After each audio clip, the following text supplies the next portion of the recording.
Hello నమస్తే అండి, welcome back to our channel అత్తాకోడల వంటలు. మీరందరూ చాలా చాలా బాగున్నారని కోరుకుంటున్నాను. నేను మీ శారద. ఈరోజు క్యాబేజీ మంచూరియన్ ఇంట్లోనే మనం ఈజీగా ఎలా చేసుకోవాలో చూసేద్దామండి. ఎంతో ఇష్టంగా తినే క్యాబేజీ మంచూరియన్ చాలా సింపుల్గా మనం ఇంట్లోనే తయారు చేసుకోవచ్చు. ఇలా హాఫ్ కేజీ క్యాబేజీని తీసుకొని ఇలా సన్నగా తురుము పట్టుకోవాలండి. క్యాబేజీ 2 కప్పుల దాకా ఉంటుందండి. ఇలా బౌల్లోకి సన్నగా తురుము పట్టిన క్యాబేజీని బౌల్లోకి వేసుకొని దీనిలోకి 1 స్పూన్ సాల్ట్, 1 స్పూన్ కారము, 1 స్పూన్ అల్లం వెల్లుల్లి paste, 1 spoon garam masala, 1 spoon pepper powder, అదే మిరియాల పౌడర్ అండి, 2 స్పూన్లు కార్న్ ఫ్లోరు. నేను హాఫ్ కేజీ దాకా తీసుకున్నాను కదా క్యాబేజీ, అందుకనే పెద్ద స్పూన్తో 2 స్పూన్లు వేసాను. మీరు తీసుకునే దాన్ని బట్టి చూసి వేసుకోండి. 2 స్పూన్లు మైదా ప్లేస్లో గోధుమ పిండి అయినా వాడొచ్చండి, కానీ మైదా అయితేనే బాగుంటాయి, చాలా క్రిస్పీగా కూడా వస్తాయి మంచూరియా. ఇలా మొత్తం వేసి కలుపుకోవాలి. క్యాబేజీలో వాటర్ కంటెంట్ ఉంటుంది కదా, మీకు నీళ్లు చూసి వేసుకొని కలుపుకోండి. చపాతీ ముద్ద కన్నా కాస్తంత లూజుగా ఉండేటట్టు చూసి కలుపుకోండి. ఇలా మనం కలిపిన పిండి రౌండ్ బాల్స్గా ఇలా రావాలి. ఇప్పుడు మంచూరియా బాగా టేస్టీగా వస్తుంది. ఇప్పుడు స్టవ్ పై బాండీ పెట్టుకొని ఆయిల్ని వేడి చేసి ముందుగా రెడీ చేసి పెట్టుకున్న క్యాబేజీ మంచూరియన్ని ఇలా డీప్ ఫ్రై చేయాలండి. ఆయిల్లో వేసి మనకి సరిపడినన్ని వేసుకోవాలి. మంటని లో టు మీడియం ఫ్లేమ్లో పెట్టుకొని ఈ మంచూరియా బాల్స్ని ఫ్రై చేసుకోవాలి. వేసిన వెంటనే కదపకూడదండి, గుర్తుంచుకోండి. మంటని మీడియం ఫ్లేమ్లో పెట్టుకొని కాలిస్తే లోపల వరకు బాగా ఫ్రై అయిపోతాయి. ఇలా మొత్తం అన్నీ ఫ్రై చేసుకోవాలి.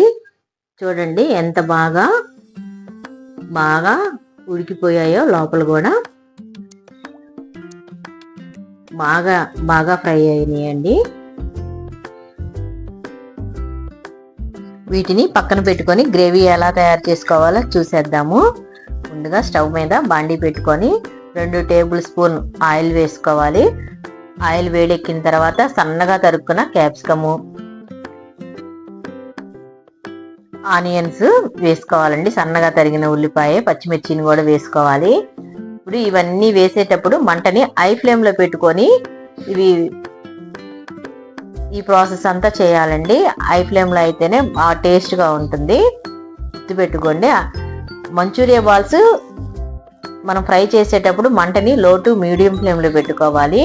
ఈ గ్రేవీ తయారు చేసేటప్పుడు మంటని హై ఫ్లేమ్లో పెట్టుకుంటే బాగా వస్తుంది టేస్టీగా.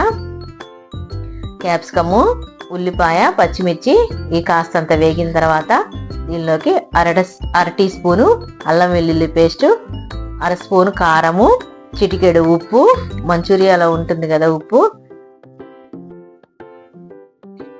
ఇవి మొత్తం కలుపుకోవాలండి. ఆయిల్లో కలిసేంత వరకు కలుపుకోవాలి. ముక్క కాస్తంత మెత్తబడితే సరిపోతుంది, ఎక్కువసేపు ఫ్రై అవసరం లేదు. ఇప్పుడు దీనిలోకి టమాటా సాస్ని వేసుకోవాలి. టమాటా సాసు లేకపోతే దీనిలోకి 1 టమాటాని మిక్సీకి బట్టి టమాటా ప్యూరీ కూడా వేసుకోవచ్చండి, చాలా టేస్టీగా ఉంటుంది. ఇప్పుడు కాస్తంత కరివేపాకు, 1 స్పూను సోయా సాసు వేసుకోవాలి. 1 స్పూన్ కార్న్ ఫ్లోర్ని వాటర్లో కలిపి ఉండలు లేకుండా ఆ వాటర్ని కూడా వేసుకోవాలండి. ఇలా బాగా గ్రేవీ తయారవుతుంది. ఈ గ్రేవీలోకి ఇప్పుడు ముందుగా మనం సిద్ధం చేసుకున్న మంచూరియన్ బాల్స్ వేసి బాగా ఫ్రై చేసుకోవాలి. ఆ గ్రేవీ అంతా మంచూరియాకి పడుతుంది. సూపర్ టేస్టీగా ఉంటుందండి మంచూరియా. చూసారు కదా ఎంతో టేస్టీగా మంచూరియా రెడీ అయిపోయిందండి. ఈవినింగ్ స్నాక్స్గా పిల్లల నుంచి పెద్దవాళ్ళు ఎంతో ఇష్టంగా తినే మంచూరియా బాల్స్ ఒక్కసారి మీరు కూడా ట్రై చేసి చూడండి. నేను చూపించిన విధానంతో చాలా టేస్టీగా ఉంటాయండి. ఈ వీడియో కనుక మీకు నచ్చినట్లయితే లైక్ చేసి షేర్ చేసి సబ్స్క్రైబ్ చేసుకోండి.